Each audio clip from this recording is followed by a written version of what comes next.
रसूलुल्लाह सल्लल्लाहु अलैहि वसल्लम ने इरशाद फरमाया, अल्लाह जल्ल शानुहु क़यामत के दिन एक बंदे से कहेंगे, ए मेरे बंदे, मैं बीमार हुआ था, तूने मेरी इयादत नहीं की।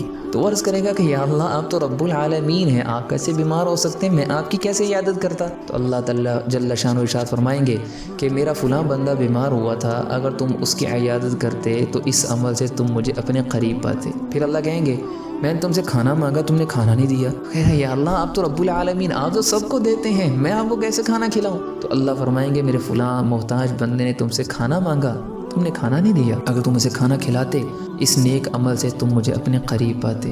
फिर अल्लाह फरमाएंगे कि मैंने तुमसे पानी मांगा, तुमने मुझे पानी नहीं दिया। फिर वो यही अर्ज़ करेगा कि अल्लाह, आप तो रब्बुल आलमीन हैं, आपको मैं पानी कैसे पिलाऊं, आप तो मोहताज नहीं हैं। तो अल्लाह जल्ल शानुहु इरशाद फरमाएंगे, मेरे फ़लाँ मोहताज बंदे ने पानी मांगा था, अगर तुम उसे पानी पिलाते तो इस नेक अमल से तुम मुझे अपने करीब पाते। अल्लाह हमें अपने बंदों की खिदमत करने की तौफ़ीक़ अता फरमाए।